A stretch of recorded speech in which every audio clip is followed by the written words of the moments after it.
الرحمن الرحیم۔ السلام علیکم ورحمۃ اللہ وبرکاتہ۔ سوگ نامہ آل محمد کا 45واں حصہ یعنی 45 پارٹ آپ کی سماعتوں کی نظر ہے۔ جناب مسلم بن عقیل کے متعلق کچھ اشعار جو فارسی کے ہیں لیکن میں ان کا صرف اردو ترجمہ ہی پیش کر رہی ہوں۔ لمحہ بھر کے لیے مجھے مہلت دو، میں تمہارا نیا مہمان ہوں۔ اگر مہمان نہ سمجھو تو مسلمان تو ہوں۔ لوگ مہمان پر سے سونا چاندی قربان کر دیتے ہیں، مگر اے بے عقلو، تمہارے ہاتھوں شمع کی طرح جل رہا ہوں۔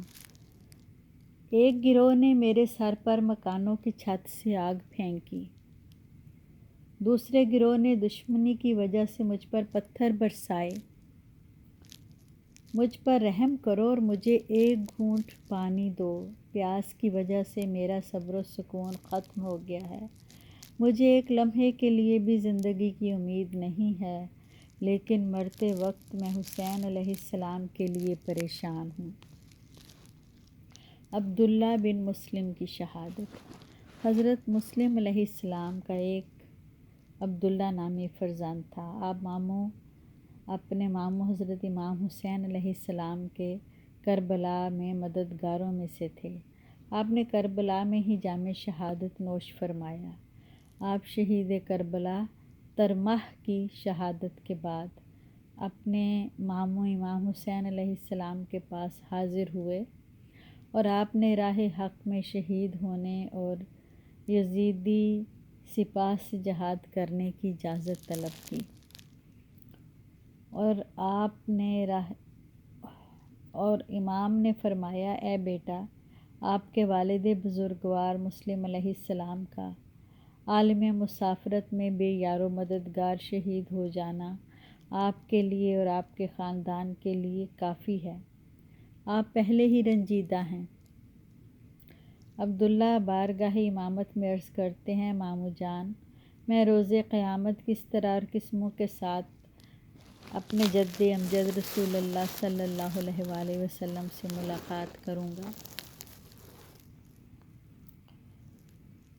اگر آپ کے مشن میں شریک نہ ہوا تو اے میرے مولا و آقا، مجھے ہرگز قبول نہیں، بلکہ آپ کے ہم رکاب ہو کر دشمنان اسلام سے جہاد کروں گا، یہاں تک کہ خدا سے ملاقات کروں۔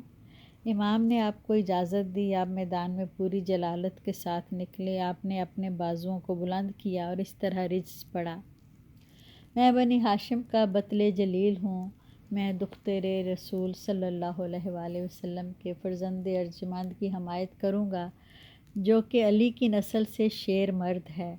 تم پر اپنی شمشیر سے کاری ضربے لگاؤں گا۔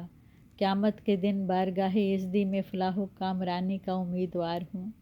آپ نے اس کے بعد یزیدی سپاہ پر شجاعانہ حملہ کیا۔ آپ نے کافی یزیدیوں کو واصل جہنم کیا۔ آپ پوری جرأت کے ساتھ برسر پیکار تھے۔ ایک یزیدی نے چھپ کر آپ کے گلے پر تیر چلایا، آپ زمین پر گر گئے۔ آپ کے آخری کلمات یہ تھے، اے میرے بابا مسلم علیہ السلام، میری کمر ٹوٹ گئی۔ امام علیہ السلام بھانجے کے استغاثہ کو سنتے ہی اس طرح لاشائے عبداللہ پر آئے کہ جس طرح شکاری اپنے شکار پر آتا ہے۔ امام نے انا للہ و انا الیہ راجعون کہا اور فرمایا، خدایا خاندان عقیل کے قاتلوں کو قتل فرما۔ مقتل کی کتب میں جناب عبداللہ کی شہادت کے بارے میں ایک اور روایت بھی ملتی ہے کہ عبداللہ بن مسلم کی شہادت شہزادہ علی اکبر علیہ السلام کے بعد ہوئی، گویا کہ اس طرح آپ بنی ہاشم کے دوسرے شہید تھے۔ جناب عبداللہ میدان جنگ میں گئے اور آپ نے اس طرح رجز پڑھا، میں آج اپنے والد بزرگوار جناب مسلم علیہ السلام اور بہادر نوجوانوں سے ملاقات کروں گا کہ جنہوں نے دین پیغمبر کی سربلندی کے لیے سر کٹوائے۔ آپ نے پورے جوش و جذبہ کے ساتھ 3 دفعہ یزیدی سپاہ پر حملہ کیا اور ان کے کشتوں کے پشتے لگا دیے۔ اچانک یزید بن رقاد ملعون نے ایک تیر جناب عبداللہ کو مارا۔ جناب عبداللہ اپنے دست مبارک کو تیر کے سامنے ڈال بنایا، لیکن تیر اتنا سخت تھا کہ اس نے آپ کے ہاتھ کو چھید دیا۔ آپ کا ہاتھ شدید زخمی ہو گیا، یہاں تک کہ ہاتھ کو چیرتا ہوا پیشانی تک جا پہنچا اور آپ تیر کو بڑی کوشش کے باوجود نہ نکال سکے۔ اس وقت آپ کے سینہ اطہر سے ایک آہ نکلی، خدایا ہمارے دشمنوں کو اس طرح قتل کر جس طرح وہ ہمیں قتل کر رہے ہیں۔ اسی دوران ایک سفاک آگے بڑھا جس نے بڑی بے رحمی اور سنگ دلی کے ساتھ نیزے کو آپ کے قلب اطہر پر مارا۔ نیزہ اس قدر وزنی تھا کہ آپ موقع پر ہی ڈھیر ہو گئے۔ آپ کی شہادت کے بعد یزید بن رقاد آپ کے لاشا کے سرہانے آیا۔ اس نے تیر کو مظلوم کی پیشانی سے نکالا، لیکن تیر کا پھل پیشانی پر ہی پیوست رہا۔ انا للہ و انا الیہ راجعون۔ ہانی بن عروہ کی شہادت۔ ہانی بن عروہ ایک عظیم اور معتبر انسان تھے۔ آپ کا شمار کوفہ کے اشراف میں ہوتا ہے۔ آپ کا تعلق مزہج قبیلہ سے تھا۔ آپ کو آل محمد صلی اللہ علیہ وآلہ وسلم سے عقیدت و مودت تھی۔ روایت میں ہے کہ آپ کو صحابی رسول صلی اللہ علیہ وآلہ وسلم ہونے کا بھی شرف حاصل ہے۔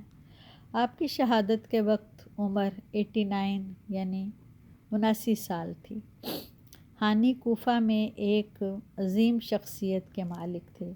مسعودی نے اپنی مشہور زمانہ کتاب مروج الذہب میں لکھا ہے کہ آپ کا معاشرے میں اس قدر اثر و رسوخ تھا کہ آپ کے ہمراہ 4000 زرہ پوش سوار افراد رہتے تھے اور 8000 پیادہ افراد ہر وقت آپ کے حکم کے تابع رہتے۔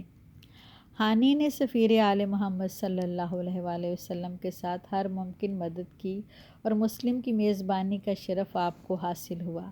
آپ نے ابن زیاد ملعون اور یزیدی حکومت کے خلاف کھلم کھلا جہاد و قیام کیا اور لوگوں کو ابن زیاد کے خلاف بھڑکایا۔ آپ کو محبت اہل بیت کے جرم میں گرفتار کیا گیا۔ جب مسلم علیہ السلام کی دردناک شہادت کے بعد ابن زیاد ملعون نے اپنے رشید نامی غلام کو حکم دیا کہ ہانی کی گردن کو کوفہ کے بازار میں تن سے جدا کر دے۔ ایک اور روایت کے مطابق اس محب آل محمد 89 سالہ سن رسیدہ بزرگ کو کوفہ کے میدان کناسہ میں کھینچا گیا، پھر وہاں پر شہید کر دیا گیا اور آپ کی لاش کو کوفہ کے بازار میں لٹکایا گیا۔ سید بن طاؤس کی روایت کے مطابق ابن زیاد ملعون کے حکم پر ہانی کو گھر سے باہر نکالا گیا۔ جس وقت آپ پر یزیدی گماشتوں نے حملہ کیا تو آپ چیخ چیخ کر اپنی قوم کو پکار رہے تھے کہ اے قبیلہ مزہج والو، تم کہاں ہو؟ میری قوم مدد کو پہنچو۔ ابن زیاد کے جلاد نے ہانی سے کہا کہ گردن کو آگے بڑھاؤ تاکہ تلوار چلانے میں آسانی ہو۔ جناب ہانی نے کہا، خدا کی قسم میں ایسا سخی نہیں ہوں کہ اپنے قتل میں تمہاری مدد کروں۔ ابن زیاد کے ایک رشید نامی ترکی غلام نے اپنی تلوار سے حملہ کیا، لیکن تلوار سے گردن جدا نہ ہوئی۔ ہانی نے اس وقت کہا، باز گشت اللہ کی طرف ہے، اے خدا میں تیری رحمت اور خوشنودی اور رضا کی طرف آ رہا ہوں۔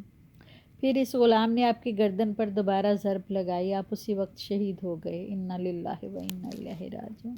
ابن زیاد ملعون نے مسلم اور ہانی کے کٹے ہوئے سروں کو یزید کی طرف بھیجا اور ساتھ ایک خط بھی بھیجا اور پورے واقعہ کو عنوان لکھ دیا اور اپنی کارکردگی کو جلی حروف میں لکھا۔ یزید ملعون نے جواباً ابن زیاد کا شکریہ ادا کیا اور اسے تاکید کی کہ حسین علیہ السلام اور آپ کے اعوان و انصار کے مقابلہ کے لیے آمادہ ہو جاؤ۔ ارباب مقاتل نے لکھا ہے کہ یزید ملعون کے حکم پر دونوں بزرگوں کے کٹے ہوئے سروں کو شام کے دروازہ پر لٹکایا گیا۔